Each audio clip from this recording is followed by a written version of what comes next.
We all know America has the CIA, Britain has MI6, and Russia has the FSB. But few people know about China's three-letter spy agency. Hi, welcome back to China Uncensored. I'm your host, Chris Chappell. Spy agencies, a cloak and dagger world of mystique and mystery. And, with a little help from Hollywood, plenty of glamour. It doesn't bother you killing those people? Well, I wouldn't be very good at my job if it did.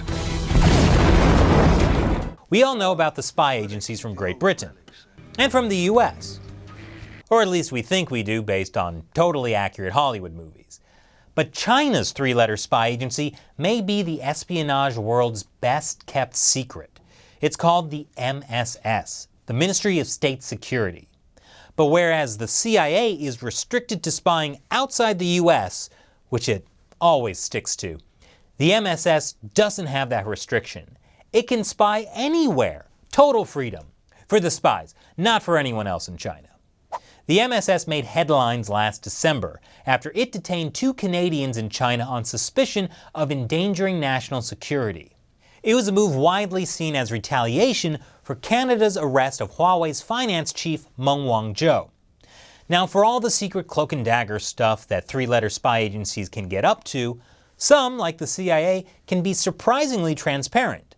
Look, they have a website with career opportunities, and a library, and a kids zone, and an advice column? Anyway, you're probably thinking, Chris, having a website with job postings seems like a low bar for transparency. And that's true. Which makes it even more incredible that China's MSS doesn't have a website at all. And it doesn't have any publicly listed contacts or spokespeople either. But at least it has a logo we can look at for insight. Let's see. Hammer and sickle, so the Communist Party is obviously the top priority. Below that, the Forbidden City, which means the government. And at the bottom, the Great Wall of China, which means repelling Mongolians? Okay, I'm still working on it. But the fact that the MSS puts the Chinese Communist Party first, that's been established. According to this report by China expert Peter Mattis, China's civilian intelligence and security agencies are an integral tool for the preservation of the power of the Chinese Communist Party. And since the MSS is empowered to arrest and to operate inside and outside China, it can be used to help crush dangerous subversive elements inside the country, like people who wear robes, or people who wear skull caps, or people who meditate. But we still don't know that much about the MSS. The only ad ever made public for a job at the MSS got posted on the career website of a Chinese university.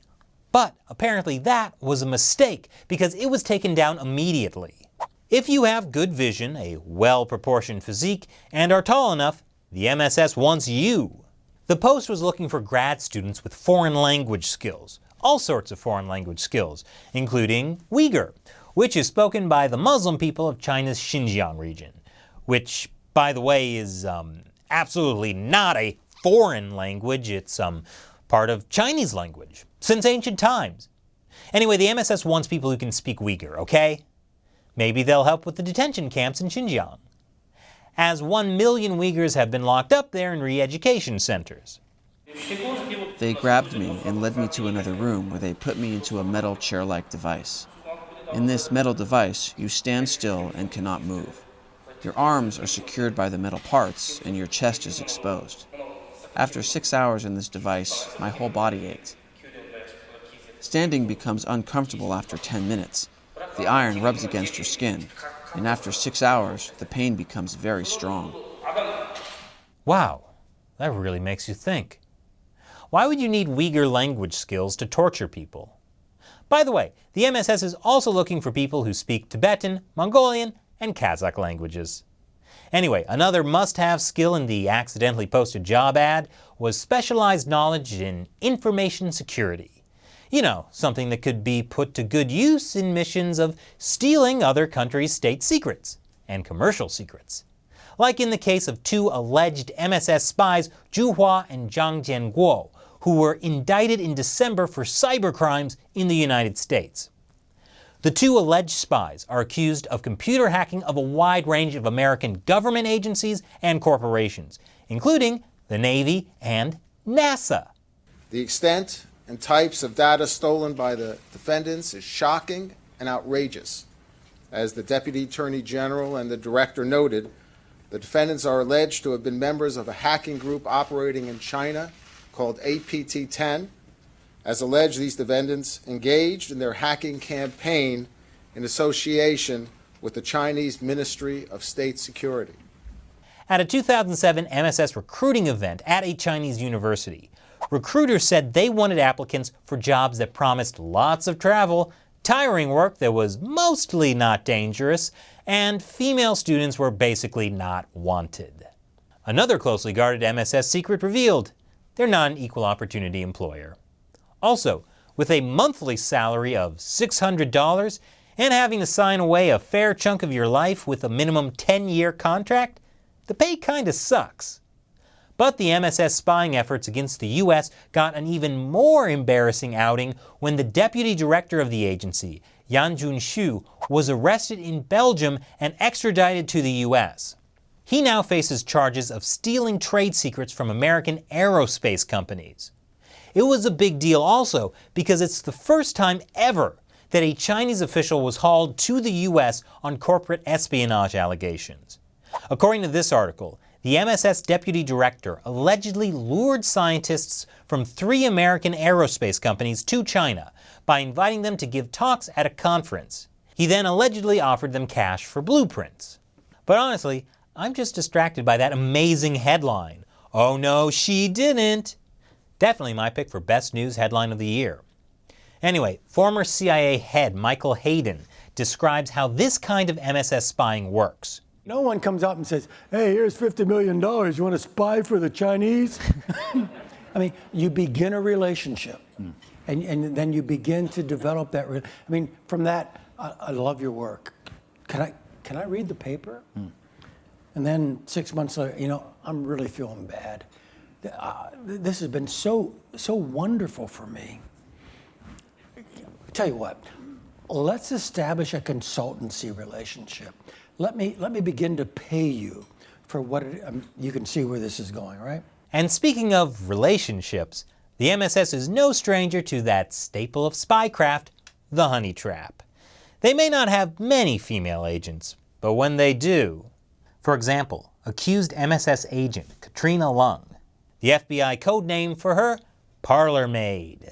Parlor Maid was initially a high-value FBI informant before they realized that she had provided her FBI handler with misinformation for more than a decade. In 2003, she was indicted, but defended herself. America is my home, and I cherish it.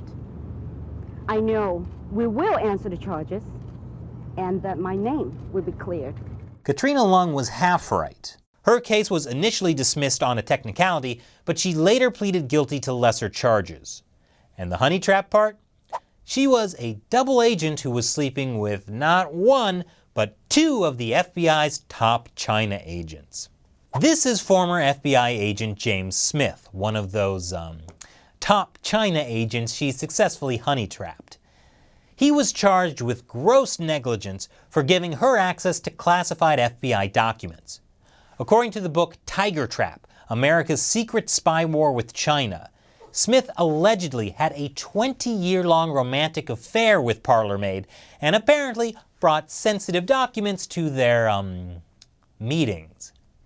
I mean, who doesn't? But just how serious is the secret spy war between America's spy agencies and China's MSS? The threats we face have never been more severe or more pervasive or more potentially damaging to our national security.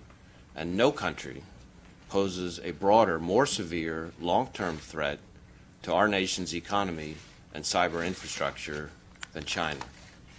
China's goal, simply put, is to replace the U.S. as the world's leading superpower, and they're using illegal methods to get there.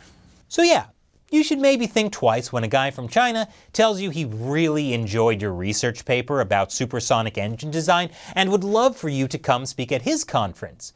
Or that Chinese woman who says she would love to show you her top secret intelligence documents.